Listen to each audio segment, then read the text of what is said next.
અમારે ત્યાં દાણા જોઈને લેન લાગી બોલો. અને એ પાસે એમ કે કાલ ને પમદી આવજો, અહીંયા તતણ દીએ વારો આવે બોલો.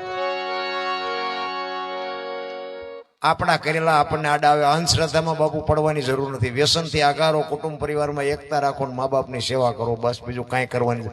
હું તો નગર આ કહું કે અત્યારે કથા ચારે બાજુ છે ને, અમારે તો રોજ તારીખો આવે, ગમે એ કરો આવો, ગમે એ કરો આવો, જેટલા લેતા હોય એટલા આપશો, પૈસાનો તૂટો નથી કોઈને. હવે તમે વિચાર કરો કે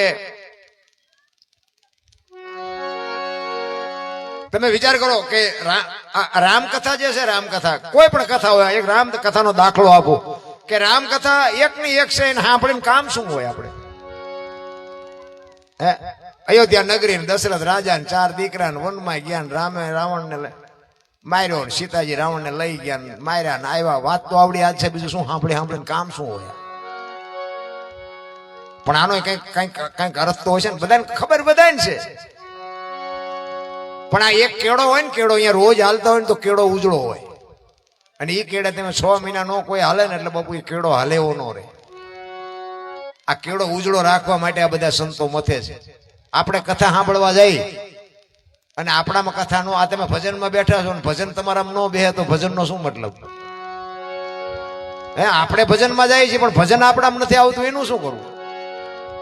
એક બેન હતા ને બાજુના ગામમાં, કથા બેઠી હતી, એના ઘરવાળાને કે સાંભળવા જવું, એ કે જા ને, હા જોતી નિરાય ગયા બેન. હા જે આવ્યા કથા સાંભળી, એનો ઘરવાળો કે કથા સાંભળવા ગઈ હતી, કે હા, કે બાપુ હું વાંચતા હતા. એ કે કેટલા બધા માંડવા, કેટલા બધા માંડવા. કે પણ બાપુ હું વાંચતી હતી? તો કે ચેવડા મોટા તપેલા ને કેટલું રાંધેલું, કેટલા માણા ખાય. એ કે પણ બાપુ હું વાંચતા હતી? એ તો કે મોટા મોટા ટીરિયા, મોટા મોટા ટીવી, મોટા મોટા સગડોળ. કે હું તને બાપુ નું પૂછું છું કે બાપુ હું વાંચતા હતા? કે એટલા બધા માણસ થોડું સંભળાય? નકરી બહાર બહાર જ રખડી. આપણે બહાર રખડતા હોય એવું નથી લાગતું? પરબ, આપણું પરબ રહ્યું ને, પરબ. સેવાદાસ બાપુ હતા ને, અષાઢી બીજ ને ગુરુ પૂનમ ને એવું હોય ને, પછી હારા કલાકાર બોલાવે, પ્રોગ્રામ કરે. પછી બાપુના સેવકો જ્યાં નજીક બેવા વાળા હોય ને, એમ કે બાપુ આજ તો ભારે મજા આવી, બાપુ આજ તો જામો પડ્યો, બાપુ આજ તો જામો પડ્યો. પછી બાપુ શું કે ખબર હે? એ કે જામો પડ્યો પણ ફેર કઈ પડ્યો?